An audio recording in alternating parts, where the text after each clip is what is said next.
pagiging tarakli.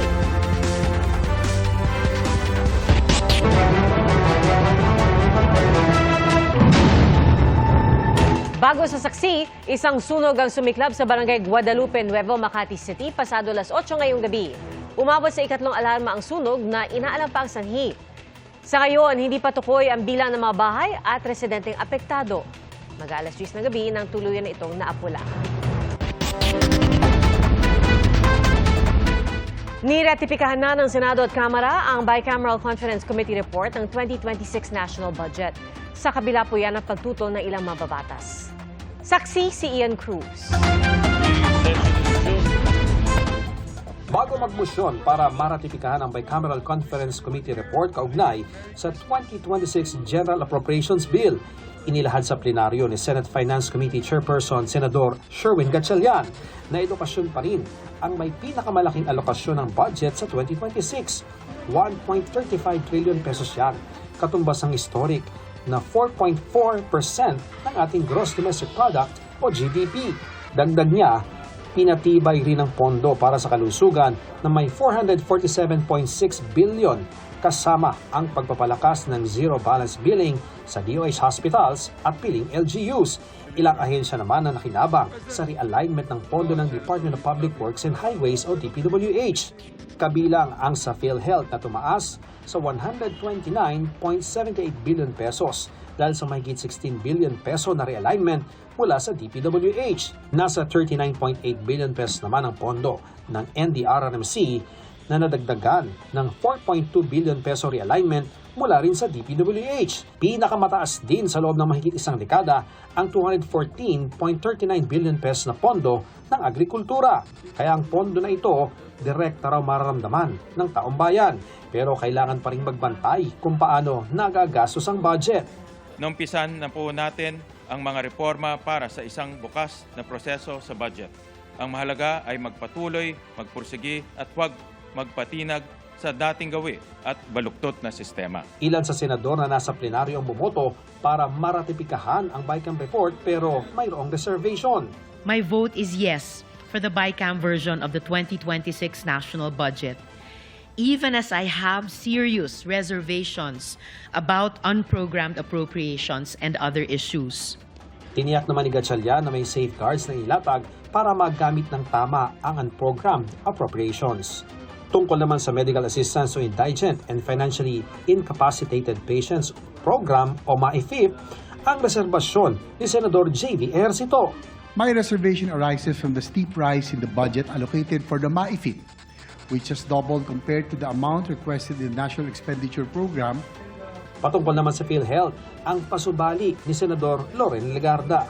My reservations arise from the national government's continued failure to remit PhilHealth's actual legally mandated sin tax revenues from year 2023 onwards and statutory shares from PCSO and PAGCOR since 2019, undermining the Universal Health Care Act and delaying the transition to an institutionally guaranteed zero out-of-pocket care framework in public health utilities and facilities. Si Senate President Soto ang naglahad ng botong yes ni Senate Pro Tempore Ping Lacson na wala sa sesyon. He voted yes with strong reservations regarding the MAIP and the AIX, just to manifest that the national budget must not be a political tool and free from political exploitation. Binasa niya rin ang botong yes si Senador Kiko Pangilinan, bagaman may gustong ipavito na probisyon. The reservation of Senator Pangilinan, although positive, of course, yes, he voted yes. No? He was reservations on the authorization of the DA to enter a MOA with DPWH for FMR implementation. So only DA and LGU ang proposal niya, siyempre. Bumoto ng no o kontra sa ratifikasyon ng BICAM report sina Minority Senator Robin Padilla at Rodante Marcoleta. Tila bumalik sa dating forma ang mga alokasyon na maingat nating binantayan. It seems that we have let our guards down in deterring provisions prone to abuse and political patronage. Hindi naman pumirma sa BICAM report sina Senador Ronald Bato de la Rosa, Senador Bongo at Senadora Amy Marcos. Hindi pa batid ni Gatchalian ang dahilan ng mga kapwa senador.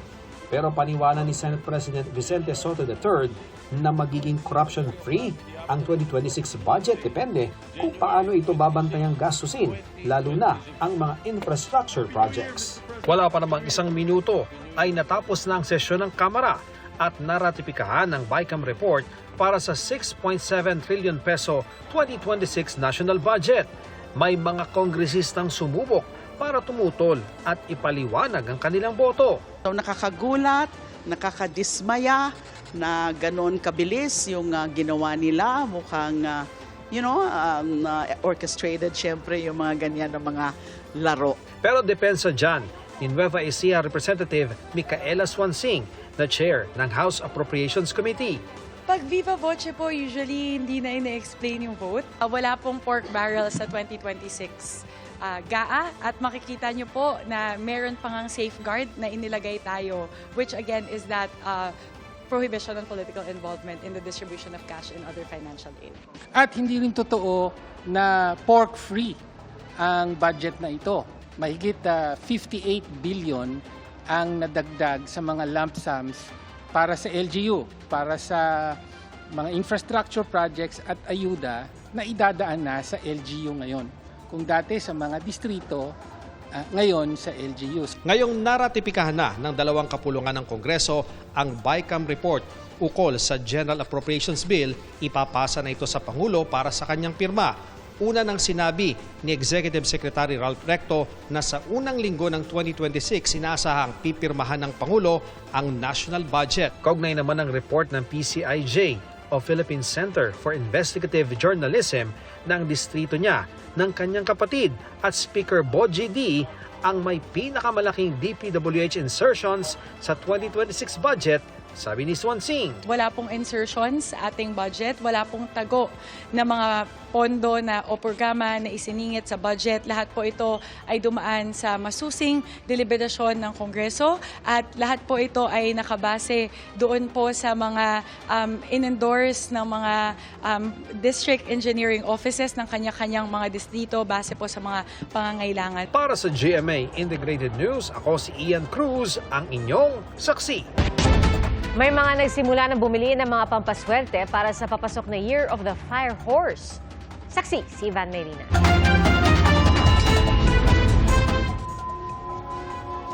Sa mga panahong ito, ilang araw bago magpalit ng taon, pila-pila na ang mga kumukonsulta sa isang feng shui expert sa isang tindahan ng Lucky Charm sa Binondo, Maynila. Ang papasok na taon, Year of the Fire Horse, simbolo ng masidhing determinasyon at mabilis sa kilos. Fire Horse, mas more gusto natin siya tignan sa positive energy. This is a year of passion and also determination. Importante lang talaga, syempre may sipag, may tiyaga, diskarte, and pinaka-most important, aware tayo sa mga gusto natin mangyari. Hindi birong ginugugol ng mga naniniwala para sa mga pampaswerte. May ibang mga Lucky Charm kasi, libo-libong piso rin ang halaga. Bukod sa magandang swerte sa trabaho at negosyo, isa pa sa pinakakaraniwang hiling ng mga nagpupunta rito, ang mabuting kalusugan sa bawat taon. Si Juvie Cunanan, ika-4 na taon nang lumuluwas mula sa Pampanga para bumili ng Lucky Charm. Nakaramdam daw kasi siya ng pagbuti, hindi lang ng kanilang kabuhayan, kundi maging ng kanyang kalusugan para sa iniindang karamdaman sa tiyan. Good health lang. Yun lang, good health. Kasi medyo, yung sabi niya sa akin kasi last year, yung tiyan ko, parang totoo naman. Sana yun pa rin, good health pa rin yung gusto ko. Para sa GMA Integrated News, ako si Ivan Mayrina, ang inyong saksi. Gamit ang paputok, tila nagbabaril-barilan ang mga kabataan na nasa magkabilang panig ng creek sa Haro, Iloilo City.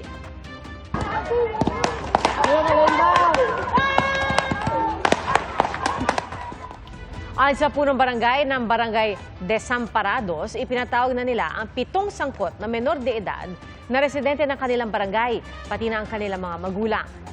Bineberipika naman ng Barangay Bacau, Mandurriao ang iba pang sangkot. Ayon sa Iloilo City Police, mga paputok na thunderstick at magical shot ang ginamit ng mga sangkot. Pabalik na po sa Quezon City ang bride-to-be na halos 3 linggong nawala. Sa kahilingan ng pulisya, hindi na po namin ipapakita ang kanyang mukha. Sa Pangasinan po kasi natunton ang nawawalang bride-to-be. Sinundo siya ng kanyang fiancé at kapatid na lalaki.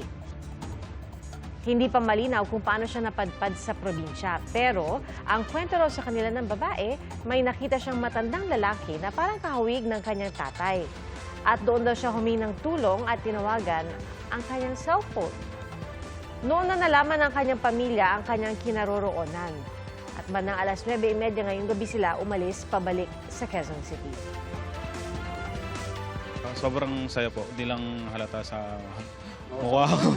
Pagod siguro. Opo, pero sobrang saya po. Hindi pa kami makakapagbigay po ng talagang detail kasi po iniimbestigahan pa po nung QCPD at the same time sila yung season police po.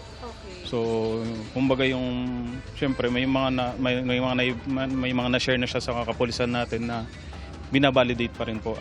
At mga kapuso, 3 araw na lang. Aba, 2026 na. Maraming salamat po sa inyong pagsaksi. Ako po si Pia Arcangel para sa mas malaking misyon at sa mas malawak na paglilingkod sa bayan. Mula po sa GMA Integrated News, ang News Authority ng Filipino. Hanggang bukas, sama-sama po tayong magiging saksi! Mga kapuso, maging una sa saksi.